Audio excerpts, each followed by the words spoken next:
कि नितान्त व्यक्तिगत सोचभन्दा व्यक्तिगत स्वार्थभन्दा माथि उठे राष्ट्र र देश र नेसनको निम्ति अघि बढ्यो भने मात्रै त्यो देशको निम्ति भलाइ हुन्छ। जागरुक युवालाई त छ नि हामीलाई कामसँगको मतलब छ, पोलिटिसियनसँगको मतलब भएन। पोलिटिसियनले हामीलाई बिजी राखोस्, 2 पैसा आउने वातावरण सिर्जना गरिदियोस् र हाम्रो गोजी रितो नहोस्, कहीँ जाँदाखेरि चाहिँ कसैसँग माग्नु पर्ने अवस्था नहोस् र विदेशमा जान नपरोस् भन्ने चाहना हो नि त खास, हो कि होइन?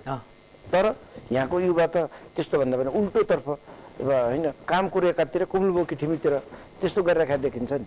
यो तपाईँले भनेको कुरा फेरि मैले दोहोऱ्याउनु पर्यो। जस्तै यो सम्पूर्ण दोष सिस्टमलाई जान्छ। युवाको केही युवामा ती समस्या देखिएका छन्, म त्यो कुरामा सहमत पनि छु।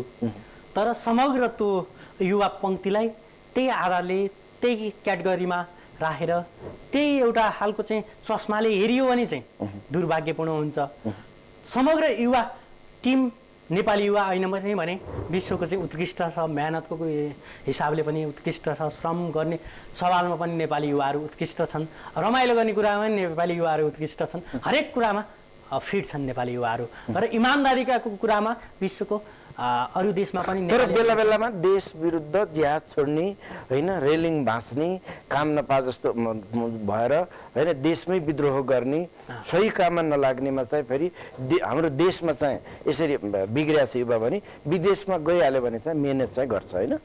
त्यो चाहिँ फेरि होइन रेलिङ भाँच्ने केही नितान्त अघि भने निस्वार्थका मान्छेहरू ती चाहिँ अराजक। हामी अन्ततिर आइसक्यौँ है। तपाईँले हामीले युवालाई समृद्धिमा ल्याउनुको निम्ति सर्टकट रूपमा के गर्नु जरुरी छ र तपाईँले राज्यलाई के भन्न चाहनुहुन्छ? सर्टकट राज्यलाई म के भन्न चाहन्छु भने सर्वप्रथम त युवाहरूको समस्याको बारेमा राज्य गम्भीर होस्, युवाहरूलाई उत्पादनका विषयमा जोड्ने कुरामा सरकार राज्य सत्ता चाहिँ सकारात्मक रहोस्। युवाहरूलाई अघि नै भन्नुभयो वैज्ञानिक शिक्षाहरू आवश्यक छ, वैज्ञानिक शिक्षा प्रणालीको चाहिँ तत्काल लागू गरोस् र युवाहरूको समस्याको बारेमा चाहिँ सरकार चाहिँ अझ चाहिँ प्रष्ट रूपले युवाहरूमा जाओस् र ग्रामीण क्षेत्रका युवाहरूलाई पनि आर्थिक समृद्धिको यात्रामा जोड्नका निम्ति प्याकेजमा कार्यक्रमहरू ल्याओस् र समग्र अनि विदेश जाने जुन युवाहरू हुन्छन् तिनलाई तत्काल रोकेर नेपालमा विकास र समृद्धिको लागि आवश्यक जनशक्ति चाहिँ यहाँ चाहिँ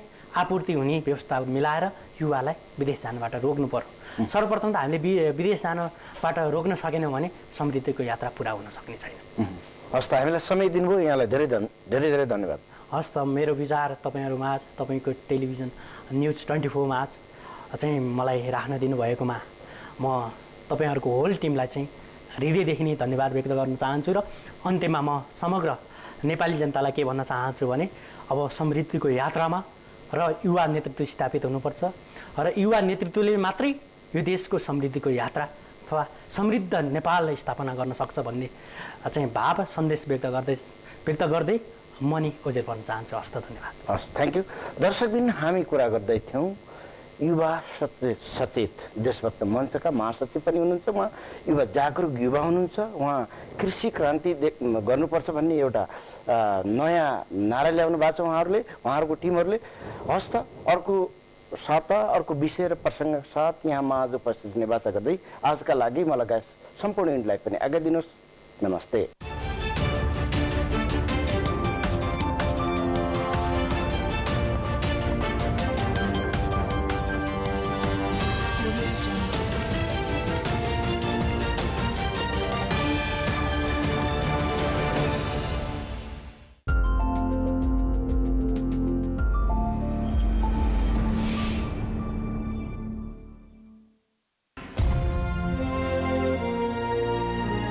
This is Nepal Broadcasting Channel and you're watching News 24.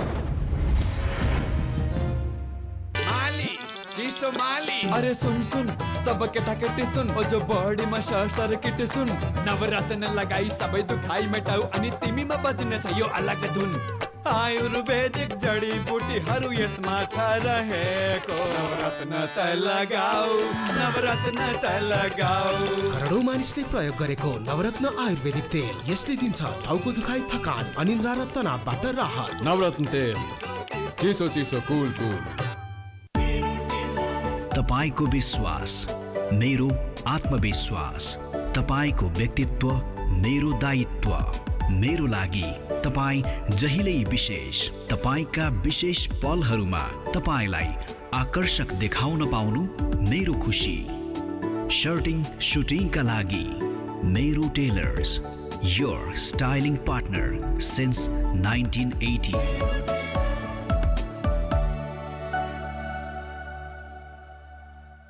रोगीलाई निरोगी बनाउँदै अन्य उपचारबाट निराश भएकालाई आशा जगाउँदै खुसी बाँड्दैछ वैदिक आयुर्वेद सेवा प्रणाली। 60 र 18 वर्ष भयो नि त नि, 52 वर्ष भयो यो रोग लागेको। दमै उठेर उठ्नै सक्दैन, यसरी पल्टेपछि कसैले बोलाउन सक्दैन। त्यो हाँसी ढाँडा पोहोर असर देख्नु त माट मरि भन्दै मठा निकाल्दै हिलाएर राख्दै मठा निकाल्दै हिलाएर राख्दै बिउनेर सास नगएर पछि त्यो खानुभन्दा 2 महिना अगाडि तपाईँको बोल्नै नसक्ने हुनुभएको थियो।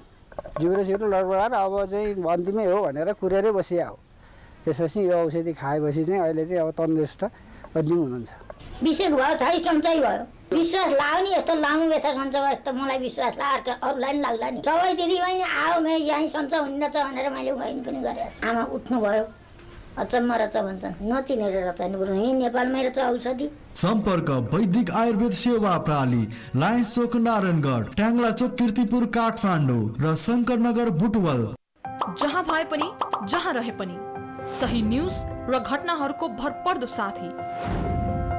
Accurate news, absolute views, anywhere, anytime. प्रत्येक पलमा तपाईको साथमा हुनेछ ताजा अपडेट। देश विदेशमा रहनुभएका लाखौं नेपालीको विश्वास वाहक, समाचार र सूचनाको भरपर्दो सहयात्री। news24nepal.com।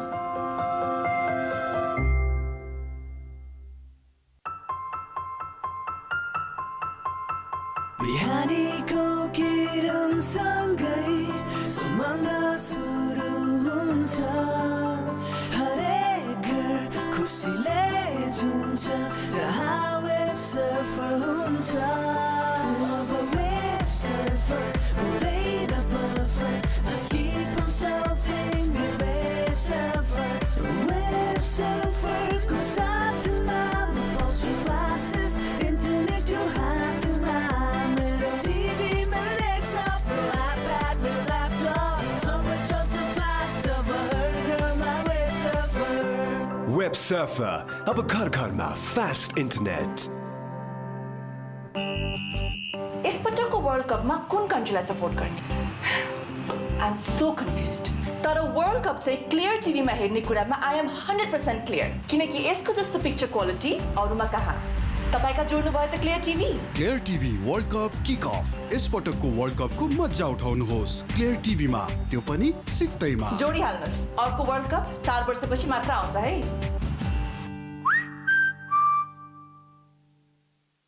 मानव सभ्यता ढुङ्गे युगबाट धातु युग हुँदै आजको प्लास्टिक युगसम्म आइपुगेको छ। प्राकृतिक ग्यास, कच्चा तेल र कोइला समेत प्रशोधन गर्दा निस्कने सह उत्पादनबाट प्लास्टिक बनाइन्छ। टिकाउ, हलुका, लचकदार अनि कम मूल्य जस्ता यसको गुणलाई प्रतिस्थापन गर्न सक्ने अर्को विकल्प अझै पहिचान हुन सकेको छैन। प्लास्टिक विश्वभरि दैनिक जीवनको निर्विकल्प आवश्यकता भइसकेको छ। प्लास्टिकले नेपालमा पनि घाँस, बाँस र कपासमा उल्लेख्य योगदान गरेको छ। हरित गृह निर्माण, टनेल, सिंचाई पोखरी, सिंचाई प्रणाली निर्माण लगायत कृषि उपज, गहुँ, चामल र अन्य उत्पादनहरू प्याकिङ गर्न प्लास्टिक प्रयोग गरिन्छ। प्लास्टिकको ढोका, पाइप, बिजुलीको तार, झ्याल, घर निर्माणमा र अस्थायी आश्रय स्थलहरू प्राकृतिक विपत्तिको समयमा प्रयोग गरिन्छ। यसै गरी पानीको जार, पानीको बोतल, बच्चाहरूको दुधदानी लगायतका सामानहरू उत्पादनमा पनि प्लास्टिकको प्रयोग भएको हुन्छ। विश्वमा 2 प्रकारको फाइबर उपलब्ध छन्, प्राकृतिक र मानव निर्मित। सुती प्राकृतिक फाइबर हो जुन प्रतिदिन दुर्लभ हुँदा महँगो भएको छ।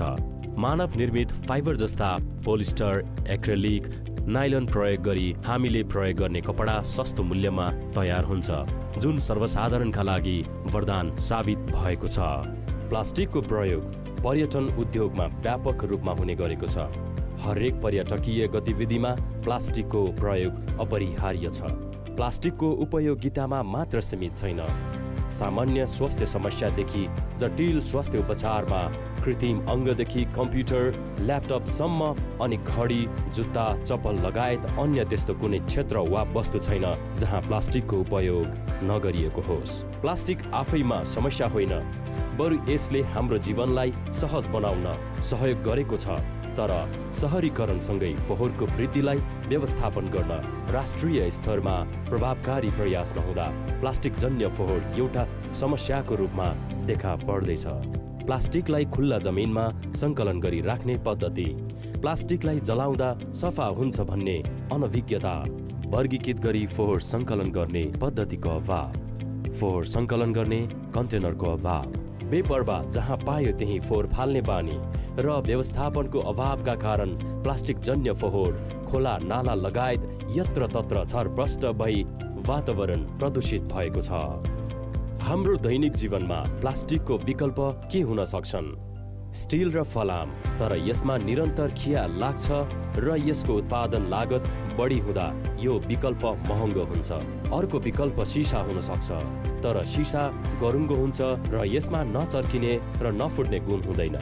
त्यस्तै काठ र कागज पनि प्लास्टिकको विकल्प हुन सक्छ, तर यसले वन जङ्गल फडानी निम्त्याउँछ। साथै यी सबै विकल्पहरूले कार्बन उत्सर्जनलाई बढावा दिन्छ। प्लास्टिकको वैकल्पिक समाधान नभएको आजको परिप्रेक्ष्यमा हामीले यसको प्रयोगमा जिम्मेवार हुँदै वातावरण प्रदूषणको ख्याल गरी प्लास्टिकलाई औद्योगिक र जनस्तरमा पुनः प्रयोग गर्ने प्रणालीको सुरुवात गर्नुपर्दछ। नेपालमा कुल फोहोरमा प्लास्टिकको हिस्सा 9देखि 10% मात्र र काठमाडौँमा जम्मा 1.6% मात्र प्लास्टिक जन्य प्रदूषण रहेको पाइयो। तथ्याङ्कको आधारमा प्लास्टिकले प्रदूषणमा सोचे जस्तो विकराल असर पारेको नभई बरु यसले जति प्रदूषण निम्त्याएको छ त्यो हाम्रो प्लास्टिकको उपयोगमा सजगता र जिम्मेवारी बोधको कमी र उचित फोहोर व्यवस्थापनको अभावले निम्त्याएको परिणाम मात्र हो। जर्मनी, बेलायत, बङ्गलादेश लगायतका देशहरूले प्लास्टिकको विभिन्न क्षेत्र व्यवस्थापन र पुनर्प्रयोग गरी उल्लेख्य आर्थिक उपार्जन गरेका छन्। प्लास्टिक जन्य फोहोर पूर्ण नवीकरणलाई प्रोत्साहन नगर्दा यसबाट निस्कने पुनः प्रयोग योग्य प्लास्टिकको उपभोग विश्वभरि विभिन्न क्षेत्रमा बढ्दछ। उद्यमीहरूले प्लास्टिकको फोहोर पुनः प्रयोग गरी अलकत्रा बनाएका छन् र यसबाट परम्परागत सडकभन्दा सस्तो र टिकाउ कालो पत्र गर्न थालिएको छ। समाधान के हो? वातावरण संरक्षण ऐन, फोहोर व्यवस्थापन ऐन लागू भएर पनि उचित स्रोत र साधनको परिचालन गर्न नसक्दा यसबाट सोचेको परिणाम अझै निस्केको छैन। Reduce, reuse, recycle.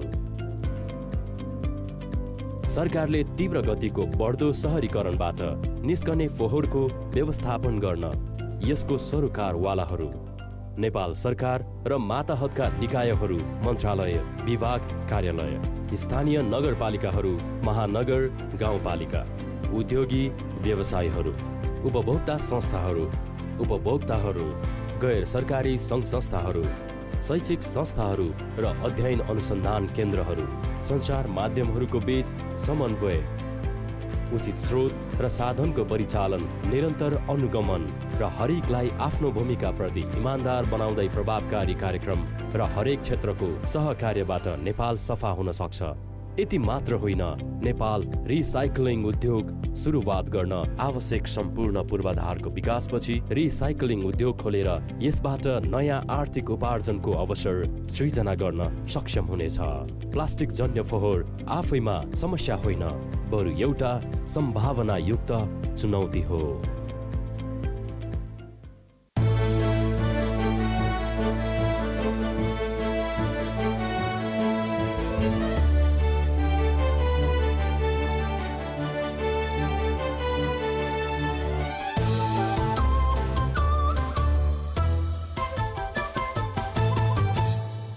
Coming up का साथमा हरेक निर्माण को धड़कन यूनाइटेड सीमेंट, महेंद्रा बोलेरो, उद्यम से नेपाली को भरपर्दो साथी, विश्व कप को बहार DRN को कर्भ टिभी किन्दा उपहारै उपहार, मार्बल फ्लो गार्ड प्लस। यसले राख्दछ तपाईको घरलाई चुहावट हुने समस्याहरूबाट सुरक्षित। मेगा बैंक नेपाल लिमिटेड हलोदेखि हाइड्रोसम्म सुटको लागि सम्झनुहोस् Shrestha tailoring, Nepal's first FRLSH prima cable for life. आजै ई सेवा एप डाउनलोड गर्नुहोस्।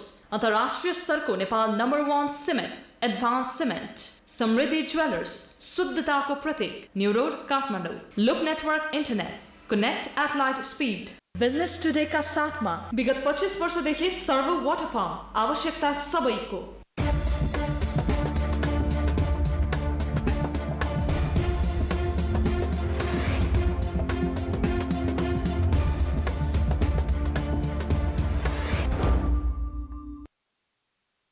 नमस्कार, बिजनेस न्यूजमा स्वागत छ। सुरुवातमा बिजनेस हेडलाइन्स। मुलुकको समृद्धि र आवश्यकताका आधारमा चीनसँगको सहकार्यलाई बढावा दिने प्रधानमन्त्री ओलीको कथन। समस्या रहित चीनसँगको सम्बन्धलाई थप प्रगाढ बनाइने।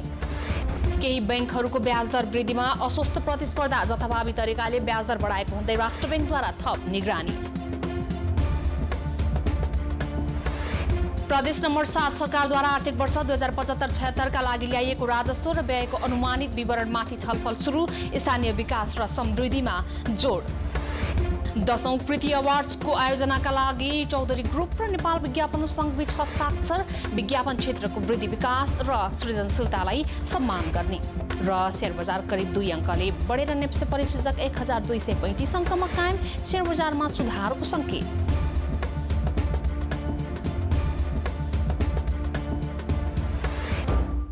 नारायणी स्टिल्सको सर्वोत्कृष्ट उत्पादन नारायणी जस्ता पाता। जापानी स्तरको कोटिङ भएकोले जस्तो सुकै घाम पानीले केही नहुने, वर्षौंसम्म टिक्ने, वातावरण सुहाउँदो, रङ्गीन तथा सादा जस्ता पाता नारायणी जस्ता पाता हजुरहरूको सेवामा समर्पित छ।